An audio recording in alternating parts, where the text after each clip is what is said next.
What's up, everybody? I am your host, a rich girl who has a crazy twin who murders all my friends, and that is my co-host, Biff Tannen, who is surprisingly in this movie. I am in this movie. And welcome to Butthead. the Grindhouse Syndicate, where today, considering the non-federally recognized holiday known as April Fools, we decided to cover this fun little cult classic, which includes pranks, practical jokes, and murder. So on this episode, we are talking about We're talking about Beat it, McFly. about Fred Walton's April Fool's Day from 1986, which is weird because last week's movie was also released in 1986. Month of the 86 release coverages. I guess so. Something like that. And I am sad to announce that our electric turkey carver kill streak has come to an end. Wonk, wonk, womp, womp, womp, womp, womp. That was pretty good. I didn't even have to use the soundboard. The whole time I was watching this movie, I was crossing my fingers, hoping to see that turkey carver come out, but it just wasn't meant to be. We know they had turkey carvers in 1986 because of Maximum Overdrive. You're correct. Fucking wake up, man. Wake the fuck up. And this was a movie that totally could have used a turkey carver. Yeah. They could have brought it out. We wouldn't have seen it. It wouldn't have been weird at all in this movie. So this was a movie that I picked. I think it's very fun. It doesn't get talked about a ton. I think it gets skipped over a lot because of the ending. If you haven't seen this movie before, we are not going to reveal the twist until the very end. So be aware. You're in for a scare, a surprise. Was he writing raps there? He had a couple rhymes in there. Yeah. Viewers beware. But anyway, scare. This was a first time watch for you, and I am very interested to hear your thoughts on it because I thought about it, and it really could go either way with you with this movie. Yeah, I've heard a lot about this movie. I know it's up there. It's one of those movies that people either have in their top slashers or don't. Just don't. It's not even mentioned. Yeah. And generally not even on their radar.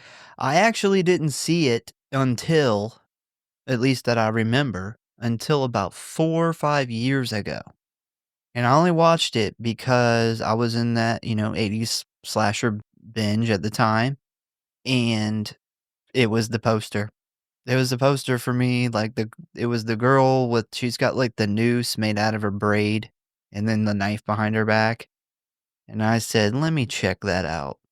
Well, yeah, it worked out perfect because I just picked up the Scream Factory's April Fool's Day release. I'm a sucker for like the holiday slashers. Yep. Those always tend to either be bad or great, but if the bad ones are so bad, they're great. Yep. And we were looking at the calendar and we were like, well, son of a fucking bitch. Monday's April Fool's Day. Yeah, we didn't do anything for April Fool's Day last year. I don't remember. I think there's only one movie that we could get for April Fool's Day. No, there's actually 2 more. I think Slaughter High is an April Fool's Day movie. And I want to say there's one more. I can't think of what it is, though. But I believe have that. Slaughter High is coming up, man. That's one I have. Maybe Graduation Day. I don't know. No, I don't think Graduation Day. Slaughter High is an April Fool's movie, though. Pretty sure on that. Also, in other news, if you were around last year, you probably remember that the whole month of May was Fan Appreciation Month, where all the movies we covered were chosen by you guys. Well, I got good news. We're canceling that shit. No, I'm just joking. We're doing it again. So now is the time to start thinking about what you want to hear and let us know. The whole month, we're going to be picking 4 movies submitted by you guys, so send them our way. You can comment on an episode or comment on the YouTube. You can email, DM, whatever. Just give us some fucking movies. Yeah, I had that awkward because that was news to me too. I was like, I didn't know we were canceling that. Yeah, no, it's not canceled. We're gonna April Fools. We're gonna appreciate the fans for a whole nother month again.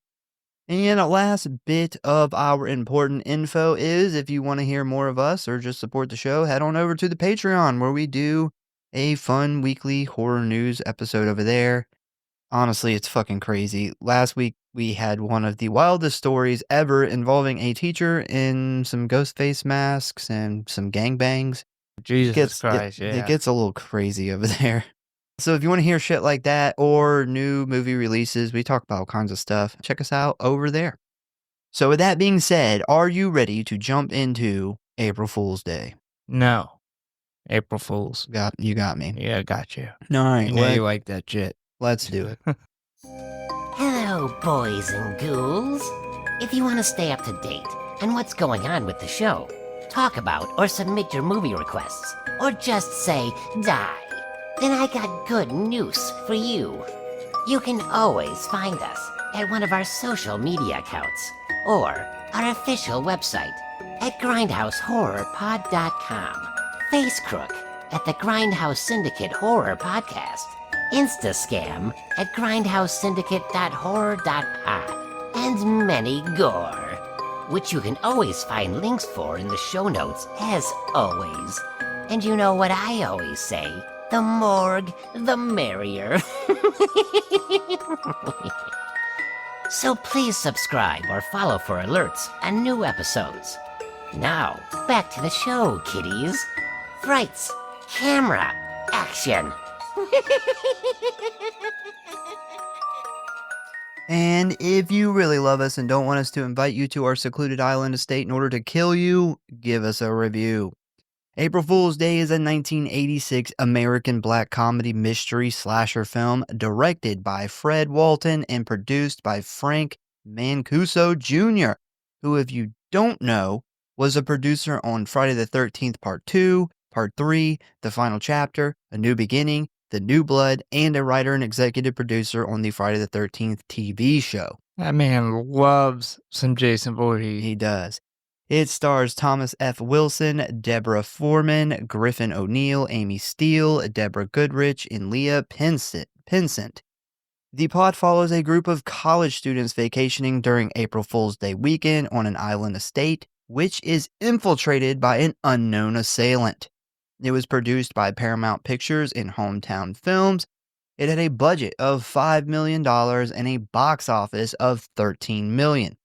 After considering shooting the film at Martha's Vineyard, Massachusetts, and Seattle, Washington, producer Frank Mancuso Jr. chose to shoot the film on Vancouver Island in Victoria, British Columbia.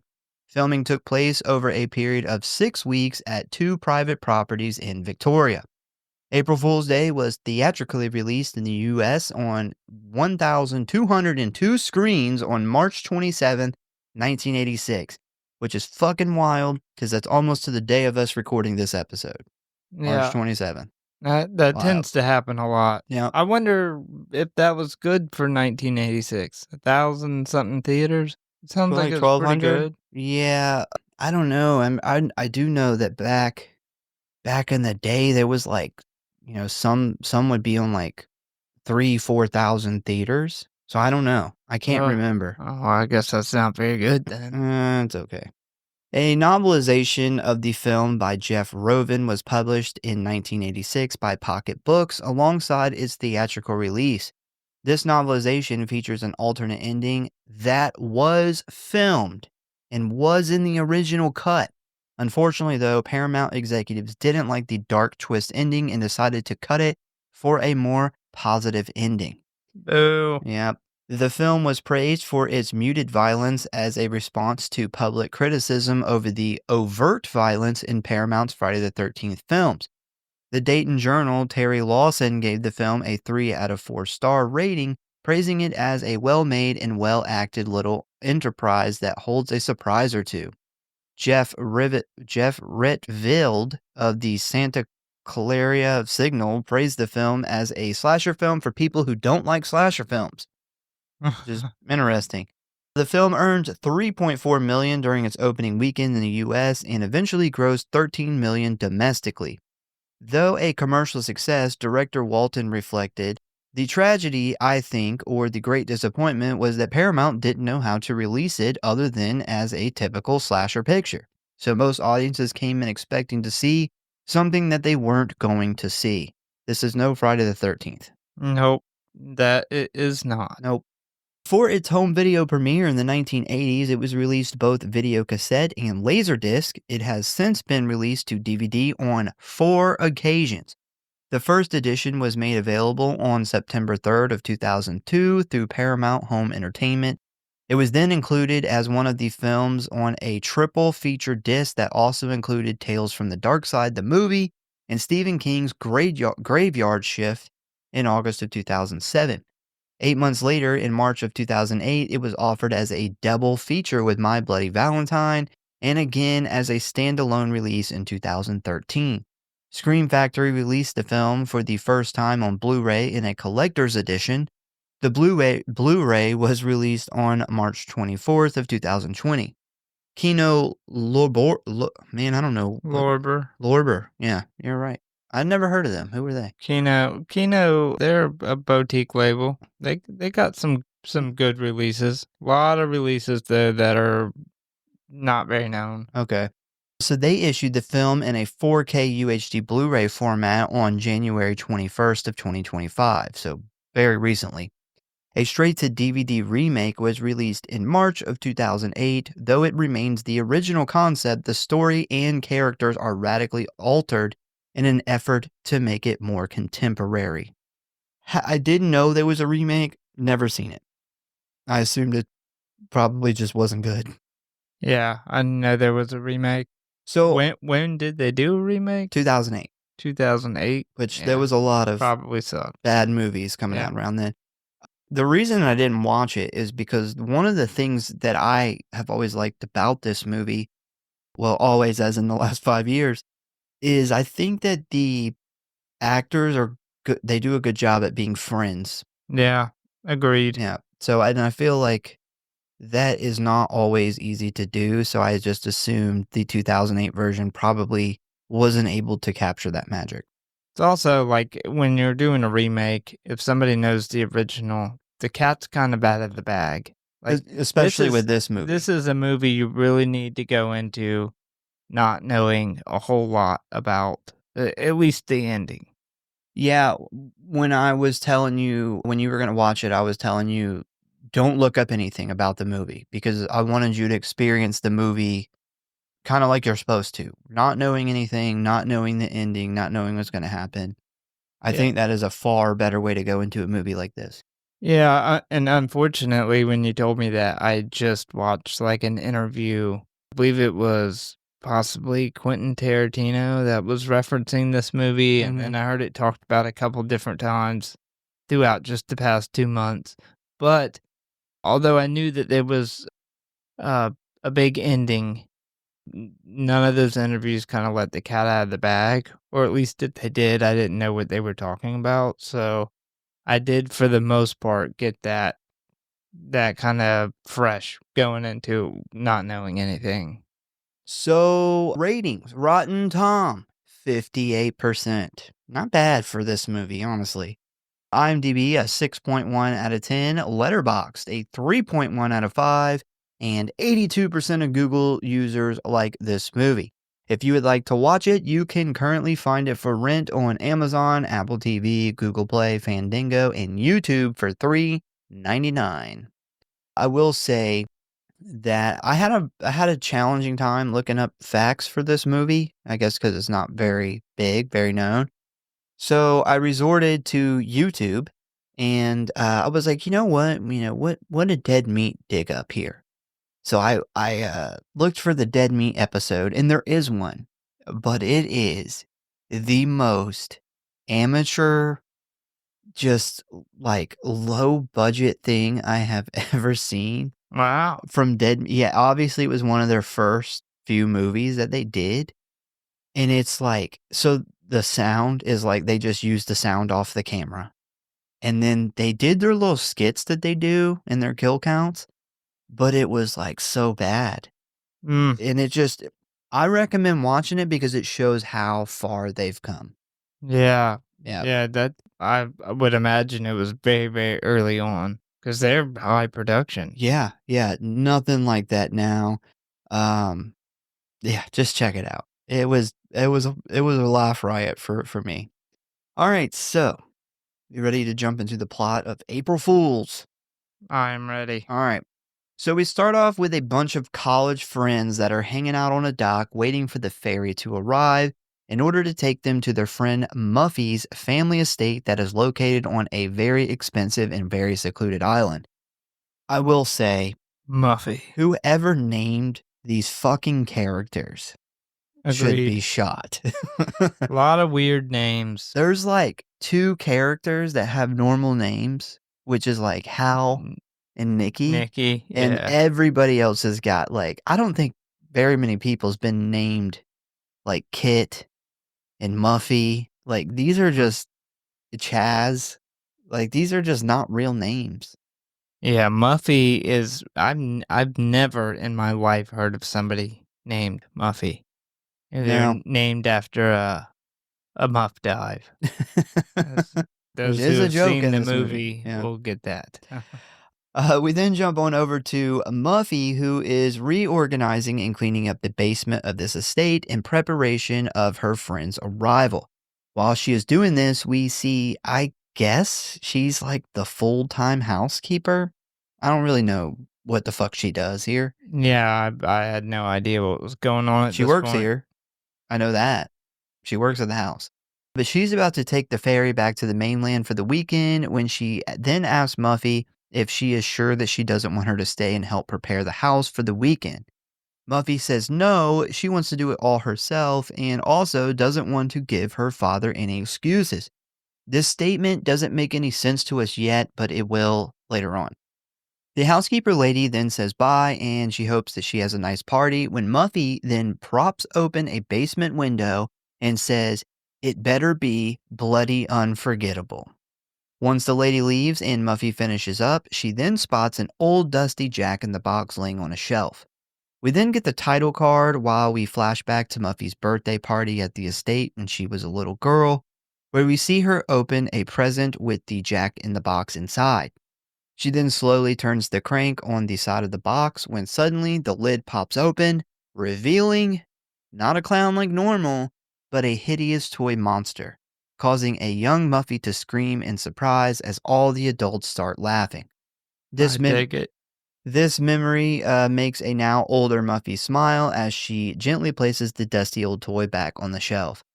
I think this scene shows us that Muffy has always been one of those people who enjoy being scared. She probably loves haunted houses and Halloween and hopefully horror films.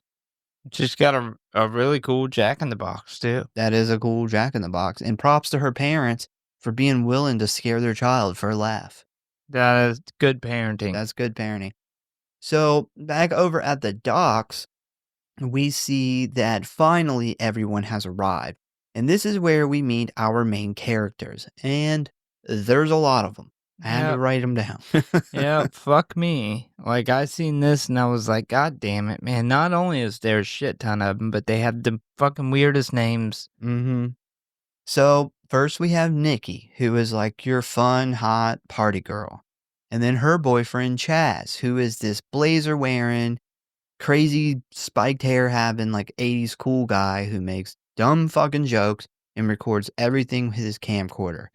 Honestly, can't stand him for the first part of this film. Yep. He gets better. He does get better. He gets better, yeah, in the later part of his time in this film. But yes, in the beginning, he's awful. Yeah. I hated everything about this guy. He walks up to everybody and he your flies down. What about Why? the boat guy? He walked up to him and he tried to make that "your flies down" comment and then said some, I don't remember what comment he made, but I'm like, I would have punched that kid in the mouth. Well, doesn't he kiss him on the cheek or something? Yeah, he does. That's what it is. Yeah, it's like "your flies down." When the guy looks down, he very sexually puts not just a quick peck, like a kiss.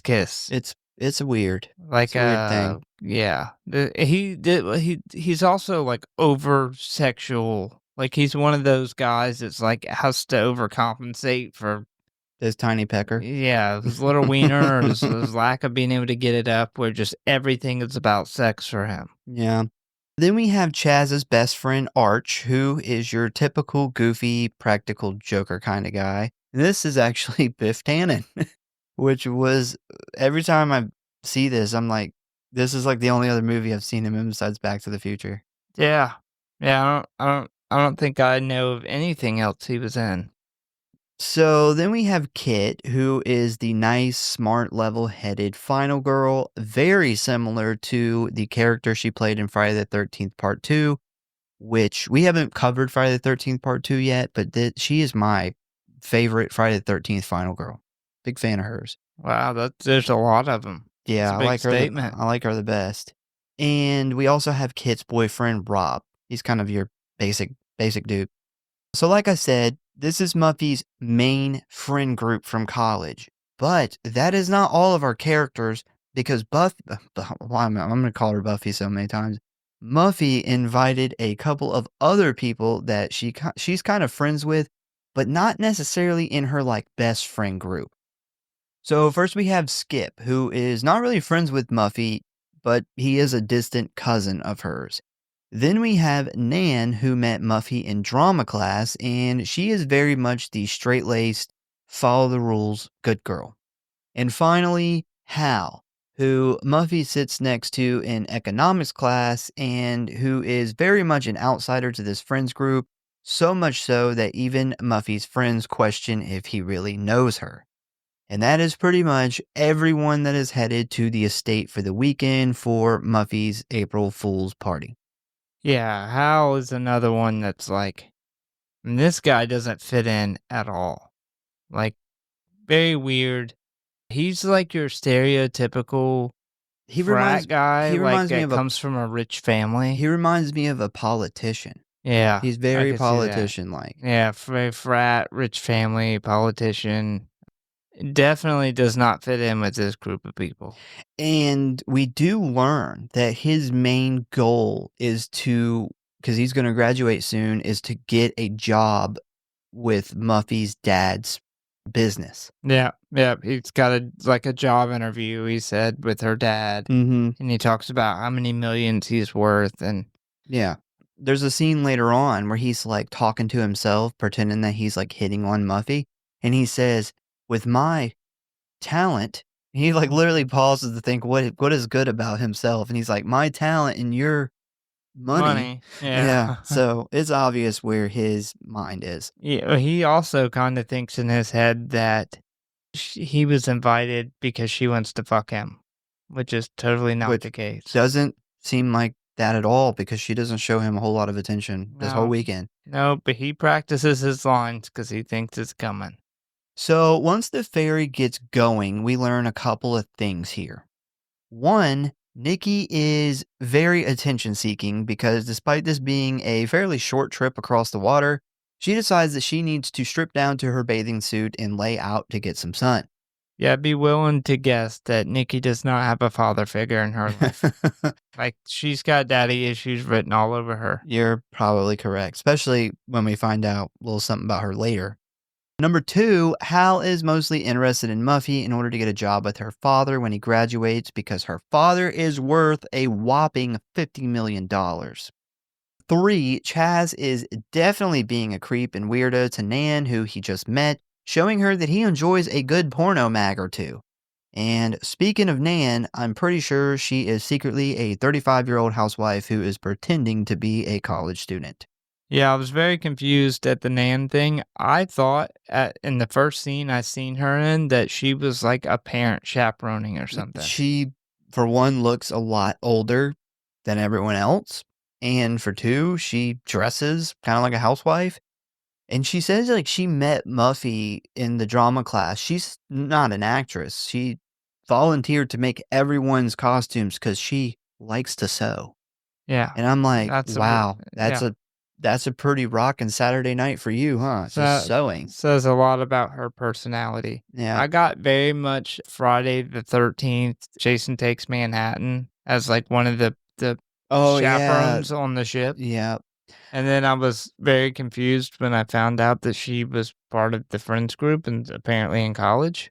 Yeah, I could see like Muffy inviting her to this and her being like, I got kids. Yeah. Like, I'd have to ask my husband. I'm like 40. And last but not least, there seems to be some kind of friction between Kit and Rob when it comes to their relationship, which we don't know any details about this issue yet, but we will later on. So, right as the ferry is arriving at the estate, we see Arch and Skip get into an argument over this knife game that they are playing, which leads to Arch throwing the switchblade at Skip and accidentally stabbing him in the stomach. I attempted to look up what this game was. It's Yeah. called Stretch, and it makes no sense. It makes no sense to me. I'm sure that maybe if somebody demonstrated it or talked me through it, it would make sense. But essentially, what it said is like somebody lays down and the other person throws the knife. And if the person that's laying down can stretch out and touch the knife, they win. It looks like they were like, you're standing up, but you have to stand. Like, you can't move your feet. And somebody throws a knife and sticks it in the ground, and you can't move your feet from where it is, like a game of Twister or something, but you have to get the knife, which makes absolutely no sense. You could throw the knife anywhere. Yeah, that's what I'm saying. Like, it just benefits you to just throw the knife far away. Like, Yeah. And then also, definitely not ever playing a game where someone's throwing a fucking knife at me. Yeah, I I'm didn't good. get it. I thought it was like a boat game or something. Like, if the person throwing the knife wants to get it as close to the edge as possible so the other person can't stretch out and get it, but if they throw it off the edge, they lose. I don't But know. I don't know if this is a game that's primarily played on boats or I don't know. Didn't look it up. Yeah, so it accidentally stabs him in the stomach, and a now very injured and bloody Skip then stumbles back while in shock, falling off of the back of the boat and into the lake. Deckhand Buck and Rob then jump in after him in order to save him, but at first they can't find him. When suddenly Skip pops up on the other side of the boat holding up the fake knife prop, informing everyone it was just an April Fool's joke. So Rob then comes out of the water while Buck stays in, saying to just toss him the rope and he will just tie the boat up from down here. So while everyone is laughing about the joke and having a good time, we see down in the water that Buck is struggling to get the boat tied off, and the boat is slowly getting closer and closer to crushing him. The ferry driver then sees what is going on and yells for Buck to look out, when suddenly it is too late as we see the boat crush Buck into the dock as he screams in pain. Bro, this ferry captain would have been awful. Like, even had Buck not been there, he would have crashed. Did he look familiar to you? Like every old boat guy ever. Well, he was driving me nuts. He looked so familiar to me, so I had to look him up, and I found out what movie I've seen him in. He reminded me of like the guy from Friday the 13th, the You're Doomed. Your kids are doomed. Oh, like Crazy Ralph? Yeah. I thought he was in Friday the 13th as well, like one of them, but he wasn't. But what he was in was Scary Movie. And it's the scene where he's the bum who comes up and asks them for $1. And she was like, "Oh, you're just hungry." And she gives him a sandwich and they walk past and he looks at the sandwich and he fucking chucks it and hits her in the back of the head. And he says, I said $1, bitch. That's him. Wow. Yeah, Yeah. that scene stuck out in your head a lot for you to recognize him from that. Yeah. He's only in that's only like a 10-second shot. So what's probably because you remember when we got a PlayStation 2 when we were kids, and I got 2 DVDs that year. It was the only 2 DVDs I had for a long time, which is Scary Movie 1 and 2. So I burnt them motherfuckers up. Good choice. Yeah. So as everyone looks in horror, Buck then pops up revealing the left side of his face has been crushed and left very badly damaged. The ferry captain quickly pulls Buck up as he freaks out, and all of this catches the attention of the local police constable Potter, who comes rushing over. He then helps the ferry captain place Buck into his smaller, faster boat, informing him to rush Buck to the mainland hospital now and he will catch up later. So he takes off, leaving the group standing on the dock with Constable Potter, shaken over the accident. A little later on, we see Muffy arrive in a van to pick everyone up, and when she asks what is going on, Constable Potter informs her that a prank by her friends went wrong and caused an accident.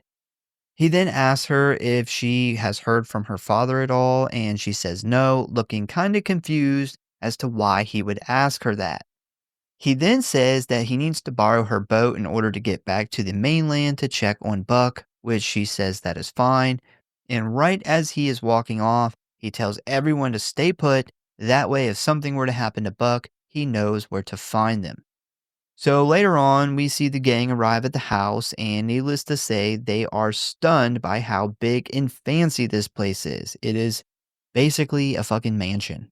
No, yeah, I wouldn't say basically. It 100% is a mansion for sure.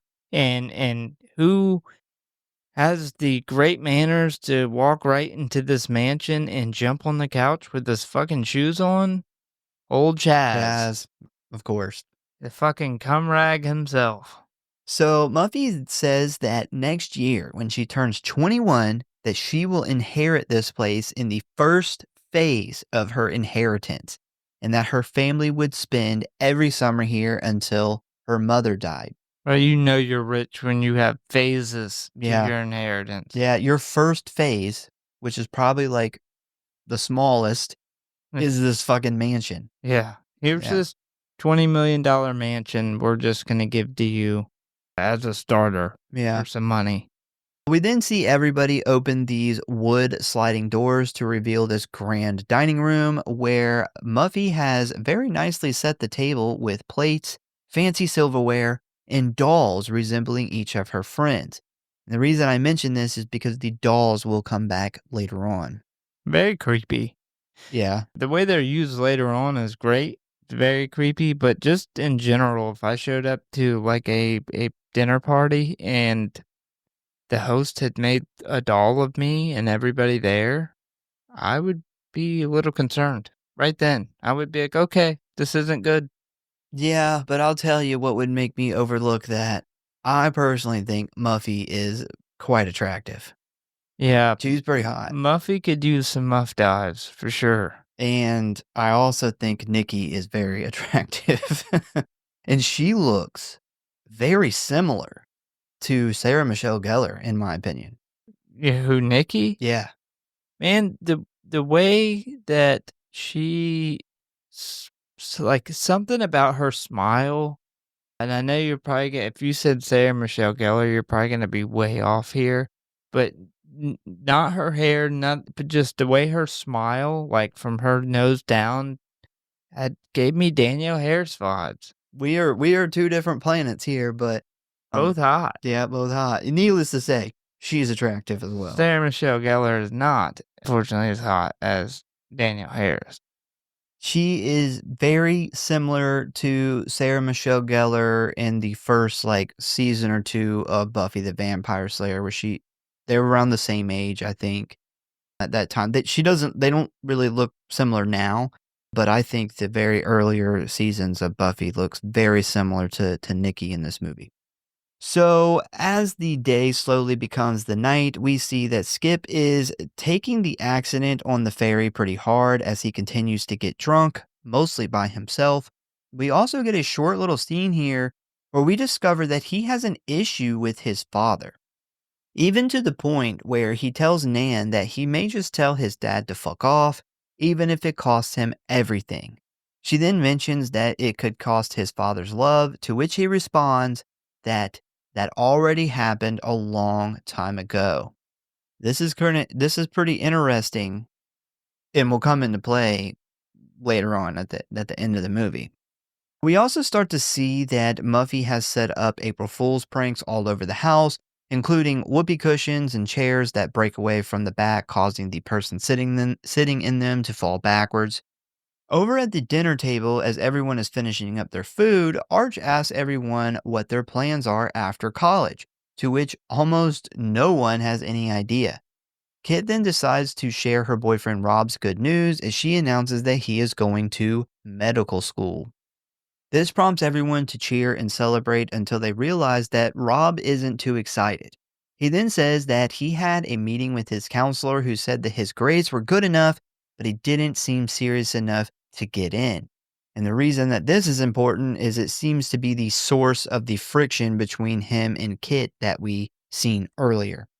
Yeah, and his stupid girlfriend really can't take a fucking hint that No. he didn't want to talk about that. No. So after dinner, we see everyone head to their rooms. And I just want to point out here, there's a weird scene. So Muffy shows Nikki her room where they kind of joke about having sex in there. And Nikki gets real serious for a moment and says, I know you always seem to get there first, but Chaz is mine. And then also, apparently they both fucked Art. Yeah. Yeah, I heard that. Like, this is just a weird little conversation that's never referenced again.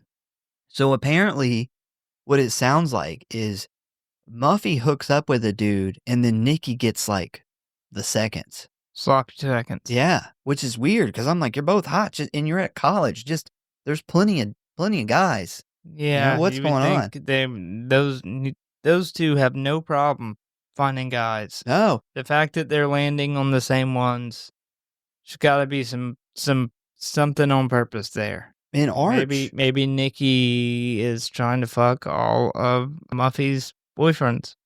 And then like is weird. They both fucked Arch and he's still around. He's now a member of the friend group. He is the pussy slayer. I guess. He is the Poontang King himself. I guess. So we then jump to Hal as he is unpacking his stuff and practicing flirting with Muffy when suddenly he opens the closet door where he discovers a news article about 6 people who died in a car accident that he was involved in. He then opens a drawer while looking over the story where he finds 2 more newspaper articles about the crash. And this stuns him for a moment until suddenly Chaz opens the door, causing Hal to quickly hide the articles. We then head on over to Nikki's room where, after being sprayed by the sink, she opens the dresser to discover a bunch of S&M stuff. Because apparently, she is secretly into leather, whips, and domination. She's a bit of a freak-a-leak. Weird thing for her to find, though. Like, everybody else is kind of finding, like, some dark things about them, like some dark things in her past. Like, what's her dirty secret? And she likes S&M. BDSM shit? Well, Like, this is the 80s, so it's not as... they're like only gays used it in the 80s? Like, I mean, watch Nightmare on Elm Street too. yeah, that's my first thought. What's his name?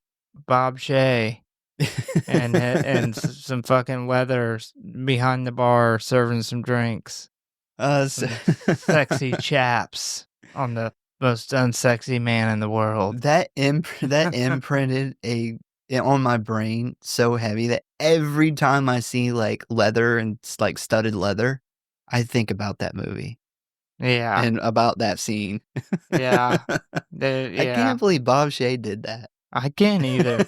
Like it shows you that despite like how he is in interviews, he has a good sense of humor. Yeah. So over in Arch's room, he opens the medicine cabinet where he is shocked to find heroin paraphernalia because apparently he used to be a junkie before college, to which nobody knows about. Yeah, that threw me off too. Because this guy really doesn't seem like he did heroin. Yeah, I will say that the movie didn't do a good job explaining that these are things that are kind of a part of these characters' dark past. The reason that I know this is because the book has a lot more detail in it, and the book is very similar to the screenplay. So we do know that he actually was a junkie in the past, which is weird though, because he doesn't seem like that at all. So these are all some pretty fucked up jokes, and it's about to get a lot worse. So over in Nan's room, we see that she's taking a shower when she is suddenly interrupted by the sound of a baby crying. This freaks her out, causing her to cautiously get out and look for where the sound is coming from. She then slowly walks over where she opens a cabinet and discovers a tape player playing the sounds of the upset child. Now, we don't know why this affects Nan so much yet, but we will find out in a little bit. So we then skip on over to Kit and Rob. There is a lot of skipping around here. I love the skipping around here. That this is when the movie kind of picks up. Yeah. Some of the shit that happens is fucking hilarious. So we see the couple getting ready for bed. By the way, when Rob is getting undressed, that was the loudest zipper sound ever. And it was obvious that it was like put in post-production because it doesn't like match up to his movements. What the fuck was up with that? Nah, I don't know. I didn't notice that. Oh my God, it stuck out to me like crazy. But anyway, Kit asks him how he is feeling and he informs her that he isn't mad at her, he's just mad. He then gets under the covers and when he turns the small lamp off next to him, we see the light on the other side of the room cut on. Bro, him being this pissed off and then the light shit happening. Like, when this was set up, she didn't know that he was going to be super pissed when this is happening. Yeah. Just see somebody on the verge of like snapping and then go to cut the light off and it cuts the light across the room on. He And handles then it he well. takes the light bulb out and it cuts the main light on. Well, he cuts the other light off, and when he cuts that light off, another light across the room cuts on.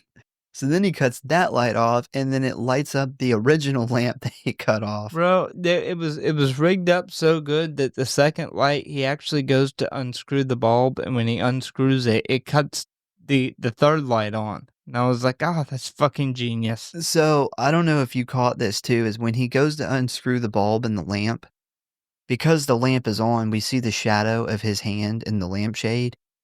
The light cuts off, but his hand never closes.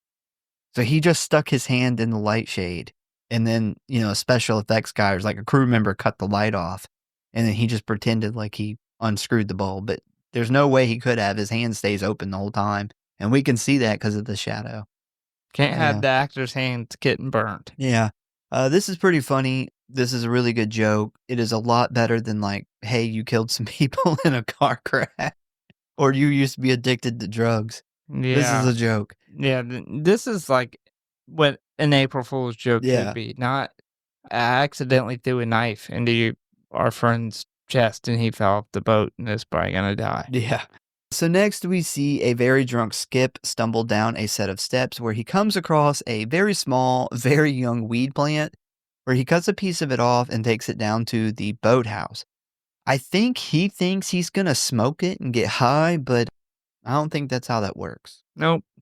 I know for a fact that is not how that works. So while inside the boathouse, he thinks that he can hear somebody inside with him when suddenly a cat jumps out and attacks his face. After the cat attack, he kind of breathes a sigh of relief when suddenly someone grabs him from behind. The next morning, Kid and Rob come downstairs into the kitchen where upon entering the door, they find a very disheveled Muffy cooking herself some breakfast. The shocked Muffy then panics as she quickly takes off back towards her room. So later on, while the rest of the gang, minus Muffy and Nan, play a game of soccer in the yard, we see Kit and Rob head down to the water for a swim. After a while, Kit asks what is wrong with Rob, and he tells her that he is still thinking about that meeting with his counselor, and that maybe Kit is investing too much time into a loser like him. She then starts kissing him and pulling him towards the boathouse we seen from the night before. Then they begin to hook up on the floor when suddenly, through the spaces of the floorboards, Kit spots Skip's very dead-looking body floating past in the water below. This obviously freaks Kit out, causing her and Rob to jump up. And at first, Rob thinks this is Skip playing some kind of joke, but when he realizes that he doesn't see Skip in the water anywhere, the couple then run back to the house to inform the others. I want to interject here. When we see everyone sitting on the porch eating breakfast, Chaz is drinking his can of beer through a fucking straw. He's a bastard. Who does this? A guy like Chaz. The first time I seen this movie, I pinned him the killer based on that fact alone. You gotta be a psychopath to drink a can of Budweiser with a straw. I never had any question that he may have been the killer. He's just too dumb. He's like, unless he plays like the ultimate like Dewey, and he's actually like this mad genius. Badass. But Yeah. no, he's just too stupid. I do think that Nikki was like, "Hey, so I'll still have sex with you. You said there's a dead body in there. I'm into that." So, once everyone realizes that nobody has seen Skip since they arrived last night, this prompts everyone to go looking for him. And while down at the docks, Chaz discovers Skip's bloody switchblade broken in half lying on the ground. He immediately shows this to Rob and Arch, when Arch then accuses the injured dock worker Buck of coming back for revenge. So, meanwhile, back in the house, we see Muffy working in the laundry room, and she looks and acts different than what we saw the day before. Yeah, what the fuck is with nobody questioning Muffy? Like on what's going on? I don't know. Like she is like super pretty, makeup, super outgoing. Yeah. Really fucking hot. And then the next day she is the complete opposite. Yeah, I don't know how else to say that. She's got on this like long old lady dress. She's got on like a poop brown large sweater. Her hair's fucking like fucked up and poofed to the point where one of them even makes the comment like, "Who fucked her last night?" And they see her hair, how fucked up it is. Yeah, she's had hardly any interaction with her friends. Definitely weird. Very disheveled. Constantly. Like from this point on, she's always disheveled. Yep. So while exiting the laundry room, she gets confronted by Nan, who is pissed about the night before. She then starts yelling at Muffy, asking how she found out, and she apparently secretly had an abortion, hence the baby crying tape. And Muffy responds by saying that she has no idea what she's talking about. This is a fucked up joke. Which, well, we'll go back to this at the end of the movie, but when you find out the circumstances of the actual movie, this was really fucked up. Yeah, very fucked up. This is like that's what I was saying earlier is like, you think that, Hal and Arch's jokes was bad, like Nan's is really bad. Like it's fucked up. So the whole time this argument is going on, we see that fuckboy Hal is eavesdropping in the stairwell. Of course he is. So back outside, Arch has come up with the brilliant idea to split up and look for the killer Buck.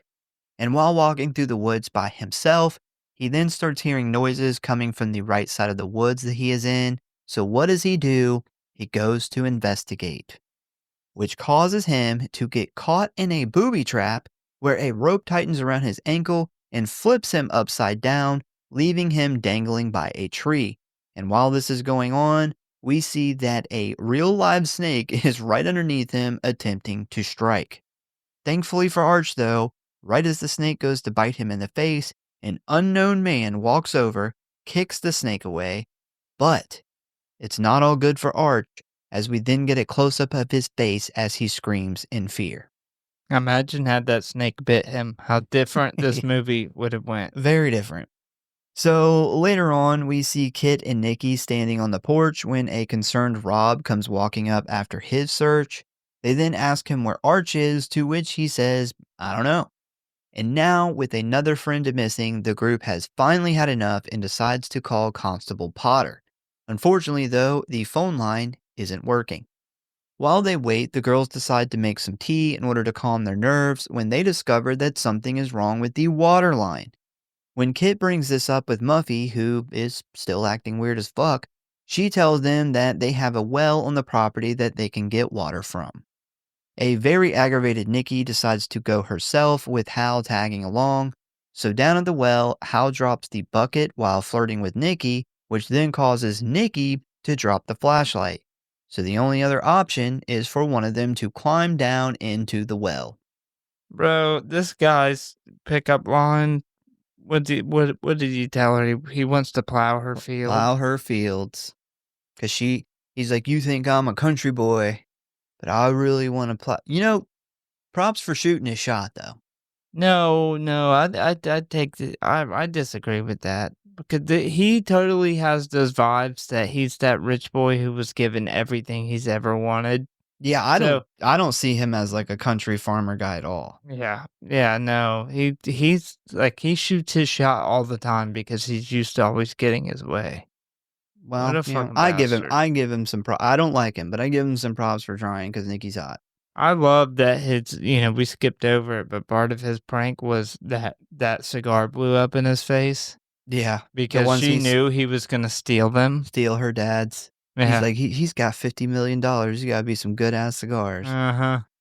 So after some debate, Nikki decides that she is heading down, but unfortunately, a little more than a halfway point, part of the ladder breaks and Nikki falls down into the water where she quickly discovers that she is not down there alone. We then see the floating heads of Arch and Skip and the body of a now deceased Nan.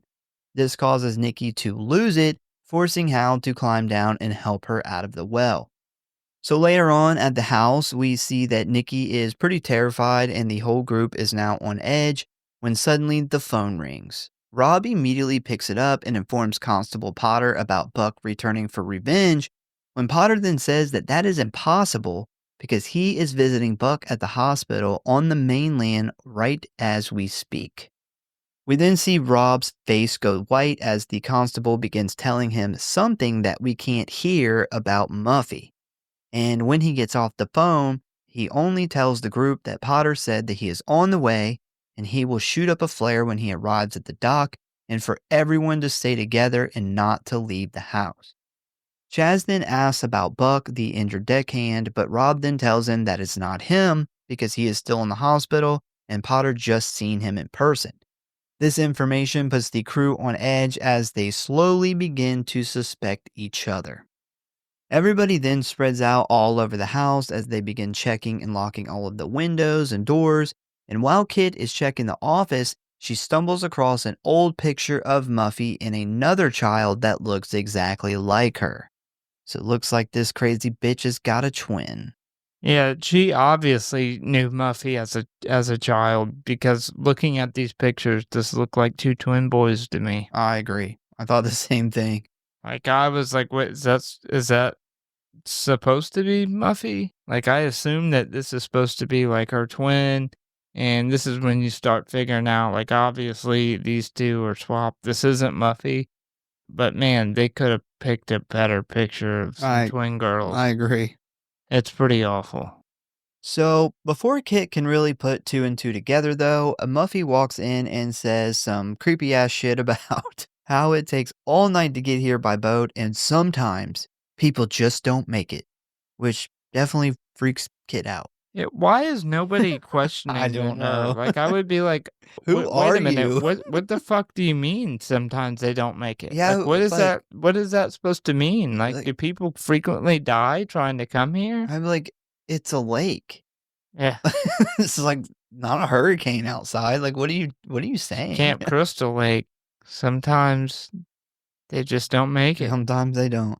We also get a quick little scene of Hal in his bedroom looking through his suitcase where he pulls out a goddamn gun.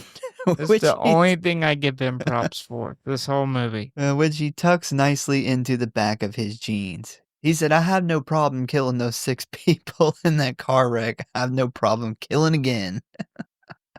Dude, he's killed people. This guy would kill his mom. I love when here coming up, he gets in an argument and he's like, "Well, a car accident's a perfectly normal thing." And it's like, Everybody's been in a car wreck. everyone's killed 6 people in a car accident. I'm like, what? Oh. So later on in the living room, we see Chaz, Nikki, Hal, and Kit sitting there talking about the situation when Chaz brings up how Muffy is off somewhere in the house by herself. Nikki then brings up how weird Muffy has been acting and dressing all day. Finally, somebody. And one of the things that she points out is Muffy's shoes. And Yeah. I'm like, that's what you found weird? Her It shoes? it took her falling into a well with her dead friends to really finally question Muffy. Something's going on here. Yeah, there's something not right. Muffy's shoes. That's just been bothering me all day. I feel like she could have a giant, like, birthmark on her face that Muffy didn't actually have, and nobody would have questioned it. So Hal then informs everyone of the argument he heard earlier between Muffy and Nan over the abortion and the baby tape. Nikki then says that she found something odd in her room too, and literally pulls out a leather studded S&M harness. And Why does she's she like have this with her right now? she's like, "Does anybody wanna fuck me wearing this? Just saying, I want everybody to know." Where was This she hiding that? What trips me out is, like, she finds this guy got in a wreck and killed these people. She finds out this other girl, Nan's had an abortion. All these, like, super dark secrets. I know Nikki's got some dark secrets. Like, she's awful. Like, I'm sure she's fucked, like, every best friend that she's ever had's boyfriend. And this was the best dirt that you could come up with on her? I do want to point out though that earlier in the movie, on the first night, I think it's Arch, he walks in to the room and Chaz is actively fucking Nikki. And now knowing that she's into this S&M shit and seeing how vanilla Chaz was in bed, I don't know why she's like dating Chaz. I don't know, Chaz, he does try to put the leather on. Yeah, later on, but we see when he's hooking up with her. He had her bent up, man. I will say did, that. but He had her bent up. Compared to what she seems like she's into, this doesn't seem like it's doing it for her. She seems like she just wants a dick in her. I'm gonna be she just seems like one of those girls where she's not happy if she doesn't have a penis actively penetrating her. That's maybe She's true. got daddy issues for sure. So Chaz then calls out Hal on what he found hidden in his room, to which he tries to lie at first and say nothing. But remember, Chaz walked in on him. Hal then says that it was just some newspaper clippings about a car wreck he had and it was no big deal, which this starts an argument causing Nikki to yell for everyone to stop. And we now see, just 24 hours after sitting around the table talking about how good of friends they are, they have now begun to turn on each other. Nikki then starts to wonder how Muffy found out about all this stuff when she is then cut off by Kit, who freaks out, saying that she can't believe that they are all thinking that their good friend Muffy invited them all here to kill them. And right as she is saying this, creepy ass Muffy comes walking into the room saying that she is going to bed, which is really odd considering that there is a fucking killer somewhere on the property. Yeah, at this point, I would be convinced that she was in on this. I'd be like, wait a minute. We're all panicking because people are dying. Like, Nikki done took a fucking swim with like 3 dead bodies or 2 severed heads in a dead body. We got a dead friend floating under the dock. People are dropping, like, there's only half of us left and we've only been here for 24 hours. And you're going to go upstairs and go to fucking bed? Like, you're not even in here talking? Like, with everybody trying to figure shit out, you're just like, this is my house and I'm going to bed.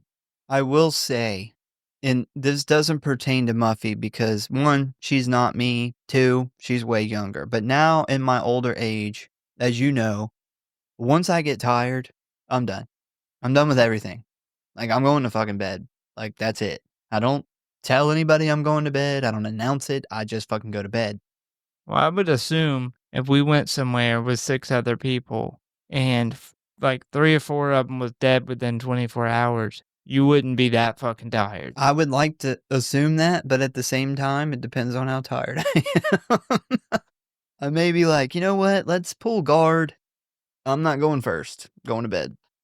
So as Muffy then heads upstairs, this prompts everyone to say fuck the sticking together plan. As Nikki and Chaz head up to their room, Rob heads up to the attic to get a better viewpoint of when the constable shows up, and Hal agrees to stay in the living room and watch the staircase. So while up in the room, Nikki starts freaking out and packing her bag, saying that she is leaving. Chaz attempts to calm her down, but he isn't having very much luck. Most men know that aggressively pointing your finger at a woman and telling her she needs to relax does not go over well. Nope. I don't think that in the history of human beings that has ever worked. Nope. That's never goes good. He takes like a stance and he points her, he outstretches his whole fucking arm and points at her and says, "You need to relax." And No. I don't blame her in this situation. I'd be freaking the fuck out too. I don't know what her plan is. She says I she's guess gonna she's just swim. gonna go there and wait for the boat in the dark while there's a killer loose. I don't know. It might be a better plan. You're not in the house with the killer, the obvious killer, in my opinion. Regardless, I don't blame her for freaking out. Like, out of everything that happens in this movie, I think what scares me the most is the thought of being in that well with a broken ladder with 2 severed heads and a dead body floating in there. Yeah, And she's like at it the worst. Yeah, no doubt. Like, I would be pretty fucked up after that. Which I will say, I kind of forgot to tell the story, but they actually filmed the well scene back in LA after production, and they built this well on a soundstage, and they added dye to the water to make it look gross. And then they were like, let's just make it more gross. So all the crew people throughout the day was like flicking their fucking cigarettes in there. I thought you were about to say like pissing in there. No, they were flicking their fucking cigarette butts in there. And the actress was in there so fucking long in this water to shoot this scene that she ended up getting ear infection from this gross ass water. That poor hot woman. Yeah. So after that doesn't work out, Chaz then resorts to putting on the S&M GIMP mask and thinking that maybe this would cheer her up in some way, but it doesn't, as she then pushes him onto the bed and heads towards the hallway bathroom. Nikki then returns a few minutes later with a handful of dirty clothes where she discovers Chaz still laying on the bed with the mask on. But this time, he has his hands covering his penis. At first, she blows this off as Chaz trying to get her into bed for some sex, but when he doesn't respond, she realizes that something is up.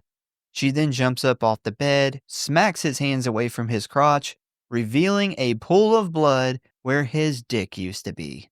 Bro, he got shanked in the dick to death. He got fucking killed getting his fucking dick chopped off. Or it's just shanked in the dick to death. One of the two.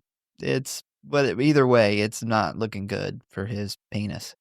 I don't blame her for thinking he was just trying to fuck, though. How this guy is. Yeah. And how she is. I mean, they probably fuck a lot.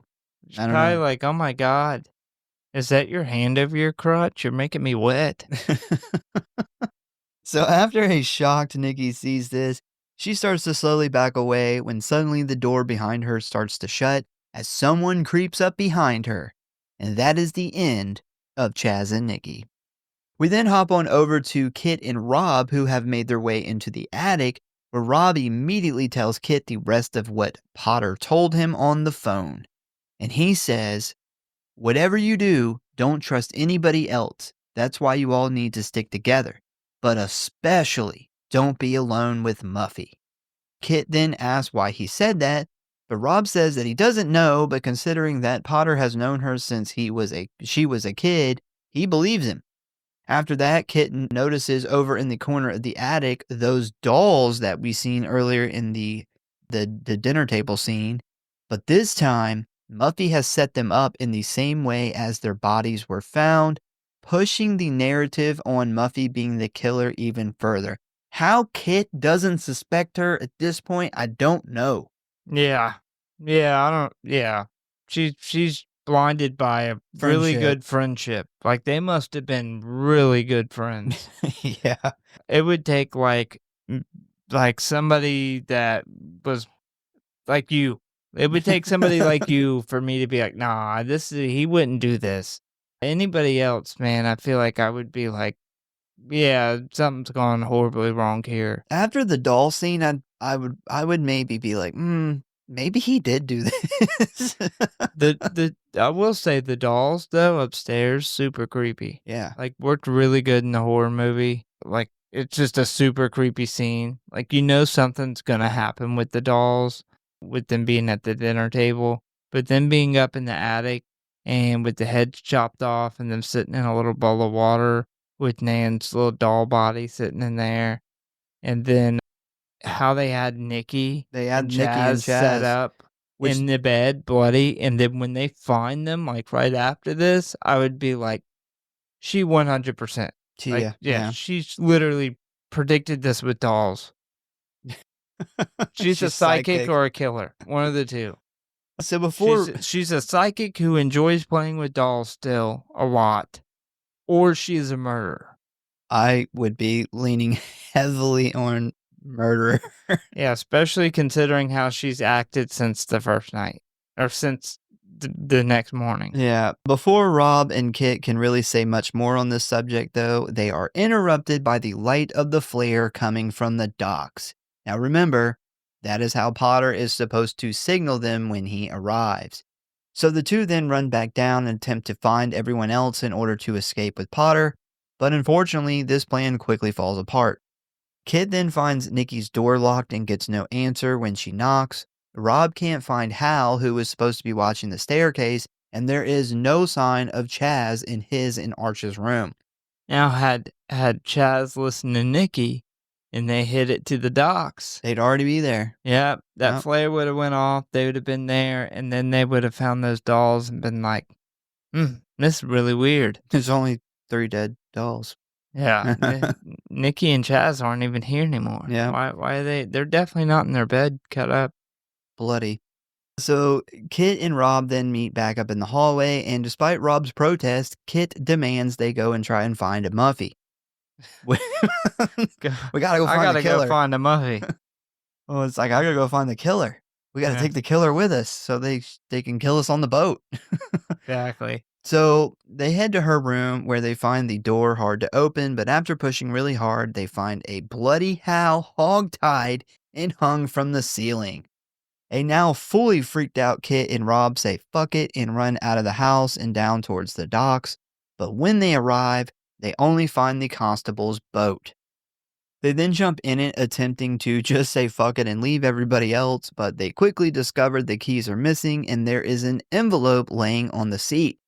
Kit then opens it up and begins to read it to Rob, and it says, "The patient still hasn't been found and is believed to be heading back to her childhood home in your jurisdiction. If you come across the patient, please approach with extreme caution. Miss St. John has been a patient here for the last 3 years and is still considered to be very unstable and extremely dangerous." Now, this is confusing to these 2 because Muffy has been at college with them for the past 3 years. So how could she be this extremely dangerous mental patient? So after this, they realize that they have to head back to the house to grab the second set of keys for the boat. But when they look up there, they find that all the windows and doors have been shut and latched, except for one, which is that basement window we seen Muffy prop open in the beginning of the movie.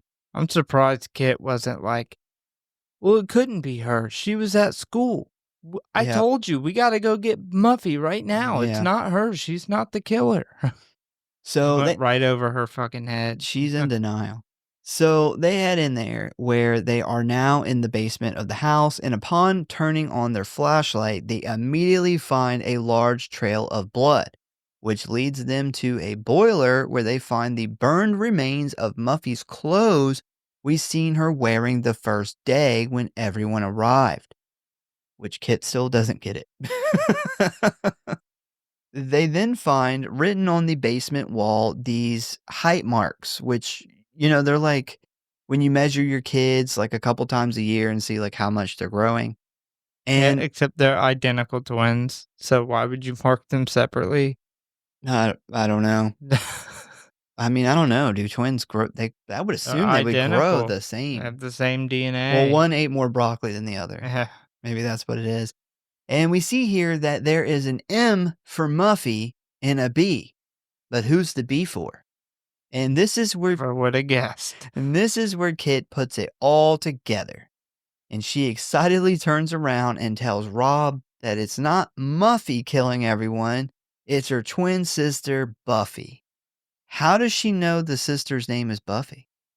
Because what else would you name a twin? Like, it could You be already named one kid Muffy. like, it could be Brittany or Beth.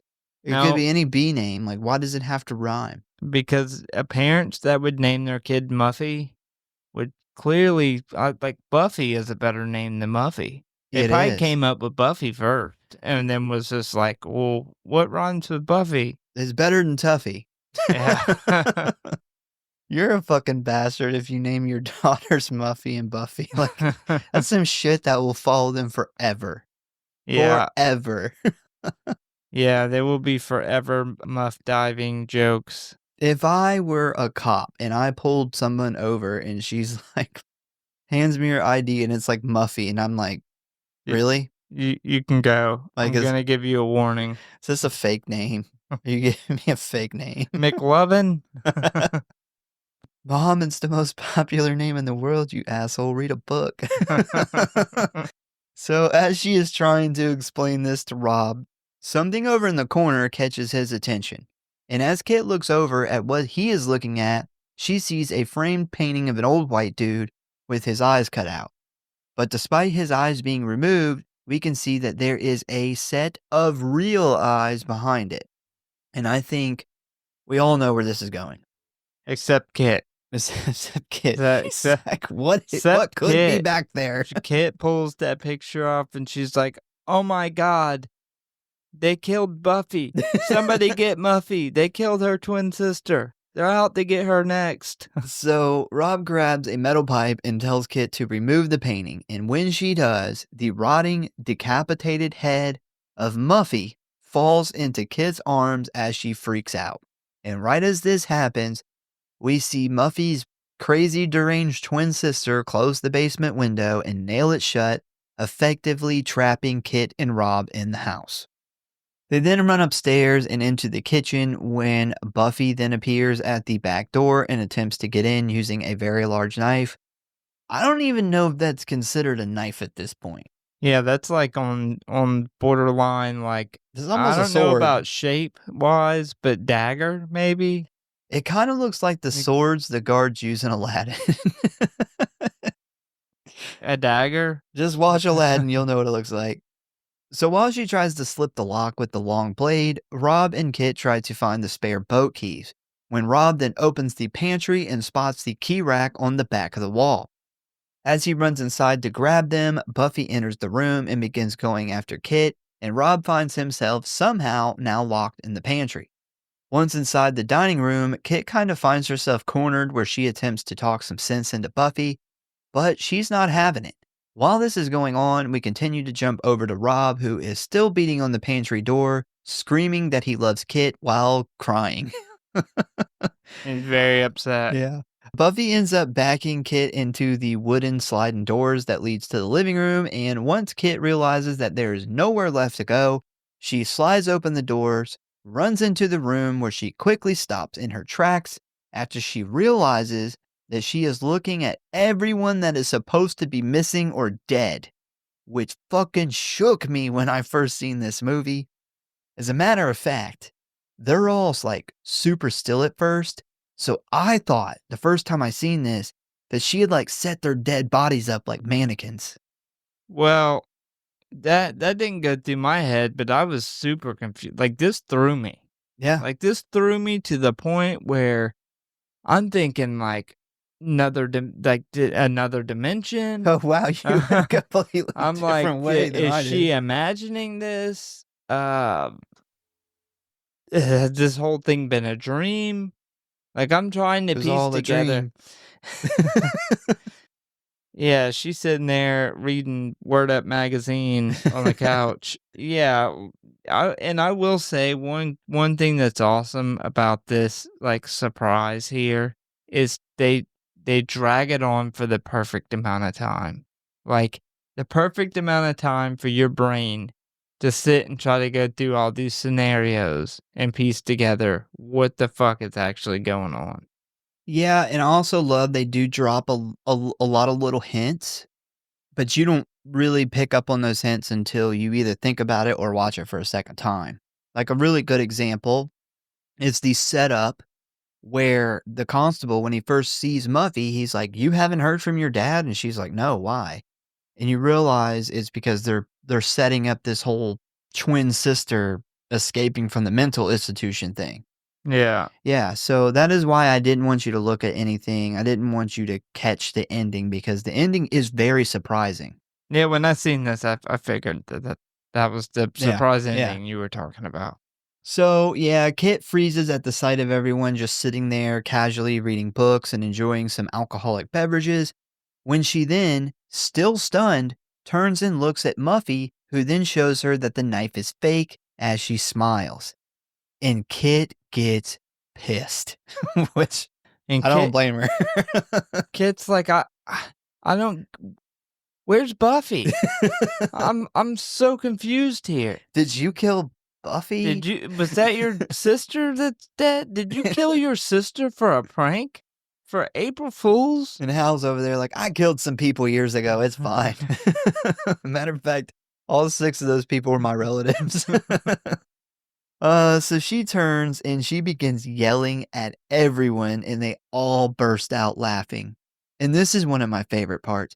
They keep cutting back to Rob, who is still crying in the pantry. Yeah, he has not, the cat has not been let out the bag for him yet, and he is hysterical. When suddenly the deckhand Buck grabs his shoulder, still wearing his fake latex appliance of his fucked up face, Rob then turns without a pause, without thinking about it, immediately goes to punch him, and Buck dodges this like it's nothing, and it causes Rob to punch the fucking wall and hurt his hand, which cracks me up every time I see it. Which just makes Rob even more, like, upset. I thought that they were gonna have Rob kill him. Like, cause Rob's still in, like, Yeah. life or death mode here. I thought that it was gonna be a surprise ending where Rob was gonna murder this guy because he doesn't know it's a prank yet. Yeah. I think they should have went that direction. So, after this, Rob screams in pain, and Buck leans in and plants a big old kiss on the side of his face. He then peels off the fake wound and sticks it on the side of Rob's face, causing him to freak out even more. I guess he thinks like he just peeled his skin off and stuck it on me. His brain has melted at this point. Yeah. Buck then reaches up and unlocks the door, causing Rob to take off towards the living room, where he runs into the whole gang, yelling April Fools and laughing their asses off. So once things calm down a bit and an exhausted Kit and Rob sit down on the couch, we finally get an answer as to what the hell is going on here. So a very excited Muffy then stands in front of everyone and explains that next month she is set to inherit the house, but only if she can prove to her father that she can financially carry the home. So she came up with the plan to turn it into a country inn where the guests spend the whole weekend trying to solve a whodunit mystery, which is a pretty good idea. I don't know how much money that would make, but a cool idea. Well, I was thinking about this, and say you and 6 of your friends go pay for this whodunit thing, and you get there, and you're the first friend that gets killed off. Oh, yeah. Your whole weekend's ruined. By You just spent yourself. all this money, now you're hiding out for the rest of the weekend. Well, I'm hoping that she hires actors. Yeah, That way, you remember the first death, but he was in on it. Yeah. So I was like, the whole him going down there to smoke that leaf of weed and all that really wouldn't have happened. He would have just dipped out. Like, they didn't need to have him go in there and die. I guess they needed it for the movie. Yeah. But, I don't know. Well, she does say, too, like, this was a lot more extreme than what the people would pay for, but she had to make sure she could do it. She also wouldn't have, like, dark secrets from everybody who, like you pay for this weekend trip, and next thing you know, like, now all your friends know you had an abortion. Or know you, like, cheated on your husband or something. Yeah, and that takes you back to how fucked up this is, too. Now everybody knows Nan had an abortion, and nobody knew but Buffy. And fucking Arch was a Or former Muffy, heroin addict. Sorry, Muffy, not Buffy. Yeah. So, yeah, this is her plan, and this was her rehearsal in order to see if she could pull it off. We also find out here that Skip is not her cousin, but he is actually Muffy's twin brother. And he was in on some of the plan. He says he's not in on all of it, but he was in on some of it. Also, Buck isn't a deckhand. He is really a special effects guy, and he made all of the fake heads and wounds that we've seen throughout the movie. Constable Potter is actually Muffy's uncle, and the ferry captain is actually just the ferry captain, who, by the way, was the guy who saved Arch from the snake that we seen. And he informs everyone that Arch literally shit his pants, which was hilarious. They were like, we're not keeping that quiet. Arch is like, damn, man, y'all dropped the ball on the heroin thing, and now this? Now I shit myself. Fuck. Yeah. Muffy then passes out bottles of champagne to everyone, and they all begin to party. Later on in the night, we see a very wasted Muffy return to her room, where she discovers a new Jack-in-the-Box wrapped in paper. She then sits on the side of the bed as she slowly turns the crank, but before she can finish it, Nan, who is dressed in black, pops out from behind her, slitting her throat.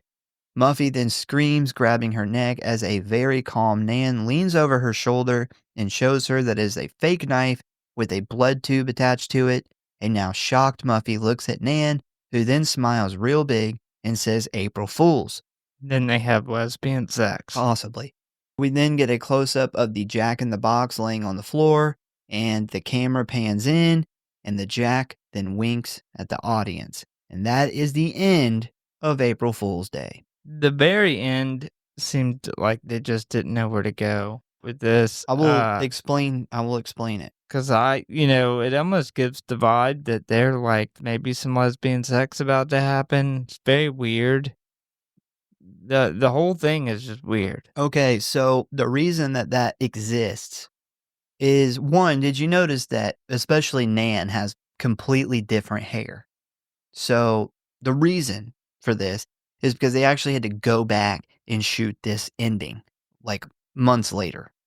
And the reason why is because of the ending I told you about earlier. I mentioned that there's a very dark ending to this movie that was the original ending, but Paramount didn't want it. They wanted it cut. They wanted it to be a happy ending. What was the dark ending? I need to know. I'll tell you in a minute. We're going to get to it. So, got a couple facts. At the film's beginning, Griffin O'Neill's Skip character is blamed for a prank-turned-accident that leaves a ferryman disfigured. In a bizarre case of life imitating art, O'Neill was indicted on manslaughter charges the following year for a drug-induced boating mishap that resulted in the death of Francis Ford Coppola's son. Wow. Whoa. Yeah, that's weird. So, this story is actually a novel written by Jeff Rovin and includes character details and subplots not in the screenplay or the final film. Here are a few examples of what's missing from the movie. So the reason Rob is late to the ferry is because he was fooling around with a married woman at a motel nearby, and he had to rush, which is why his fly was unzipped on the ferry, so he cheated on Kit. Damn. Yep. Nikki and Hal actually give in to their love-hate attraction and actually have sex. Yeah. Muffy. Wait, Nikki and Hal. Yeah, remember he was hitting on her at the well? They do She fuck. did kind of seem like she was digging they do fuck. him wanting to plow her like a southern cornfield. Or Well, she let him. Fuck he says, yeah. I almost don't blame her because her boyfriend's a weirdo. I can't stand. Those two characters are the most two hated characters. So the fact that Nikki is fucking them both does not surprise me. Another thing is Muffy has reoccurring nightmares of someone trying to kill her. And then, of course, the now legendary lost third act and alternate ending of the movie, which we're going to get to in a second. Leanna Quigley was originally cast as Muffy, but she had to turn down the role due to scheduling conflicts with The Return of the Living Dead. She had to turn down the role because they weren't going to let her show her boobs. Probably. Honestly. Like, she made a career out of showing those fake titties. She's like, wait a minute. You guys aren't going to let me show my fake titties? She's completely naked through the whole entire Return of the Living Dead. Bro, there is a movie called, I think it's something Sisters, where literally like it's a really, really just off the wall 80s horror, but literally the entire half of the movie she's naked. Well, Maybe 3/4 of the movie she's like butt ass naked. Not surprised. That's how she is in Return of the Living Dead. I do think it was smart for her to do Return of the Living Dead because that is a much bigger, legendary cult classic movie. I think that's the biggest movie she was ever in. Probably. She's also in Night of the Demons is a big movie, but it's not as big as Night of the Living Dead. Yeah, that scene, man. I know the boob lipstick. Yeah, where she lipstick boob. Where she puts that lipstick in the boob. On her that boob, shit in her boob. fucked me up as a kid. It still bothers me. It's a good looking boob, man. I gotta say, I think the fake boob may look better than her actual fake boobs. Yeah, maybe. But either way, they were both fake boobs. All right, so finally, the real ending of this movie. So the film originally had a much longer and more twisted ending. In the original script, after Muffy reveals the whole weekend was a setup, the guests leave except for Rob, Kit, Chaz, and Nikki, who sneak back into the house to prank Muffy for revenge. However, when they return, Skip cracks and attempts to kill Muffy in a jealous rage. Rob jumps in and saves Muffy, killing Skip in the process. This ending was actually filmed but didn't make the final cut as the studio opted for a more upbeat conclusion. This ending is identical to how the book plays out. So Skip, the reason that I talked about this being important earlier in the movie, talks about how much he hates his dad. His dad is Muffy's dad. Yeah. And it is kind of weird that them being twins, Muffy's the one inheriting the house, not him. Yeah, he's only got a 1-stage inheritance. Yeah, and she's got a 2-stage. And apparently it ain't much, and it don't happen till later, because he don't talk about inheritance shit during this. Yeah. So yeah, he attempts to kill Muffy, but luckily her friends come back to scare her, and they find him trying to kill her, and they kill him. Better ending. Yeah, I agree. I agree. It makes way more sense too than her friend coming back with the fact that they didn't even try to make her hair look the same just tells me that they were in a rush to refilm this. They were in post-production when that got cut. They were already edited the film. And they couldn't even come up with a wig or something that looked somewhat close. I don't know. Apparently the actress already had something else going on. That's why her hair looked different. So they probably just had her for a day and were like, fuck it. And they couldn't get anybody else but these two. So I don't know. They're like, fuck it. We've already had our big twist. Nobody cares about this. All right. So ratings and kill count. Total kills, 0. No kills. The first horror movie I think we've covered with no kills. The first and probably only horror movie with no kills. Yeah, it's very unique to cover a slasher where nobody gets slashed. Yep. So film rating. I like this movie, man. I gave it a 3.6. This is a fun movie. I like the characters. I do think that they do a good job being friends. At least the core 4 or 5 of them do a good job. I love the idea, and I will say, I do like the idea that it ends up being this big April Fool's joke, because in any other horror movie, I would hate this idea. But it's a movie about April Fools. It's fucking called April Fool's Day.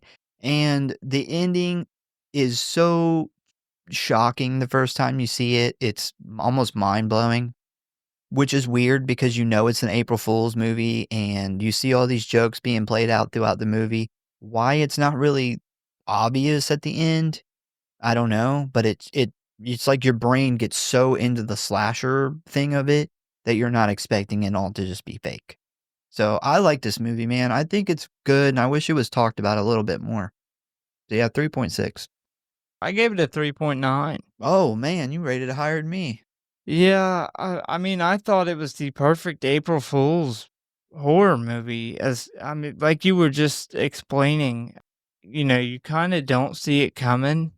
That is the basis behind a good real life April Fool's joke, is when somebody gets so caught up in it or so caught up in life that they forget that it's April Fool's. And this movie kind of does that to you. Like by the end of it, you get this big reveal, but your brain is everywhere trying to figure out and make sense of this. You forget that it's a movie about April Fools, and you forget that this could even possibly have been one big joke Yeah. because people have been killed. You've seen dead bodies, you've seen severed heads.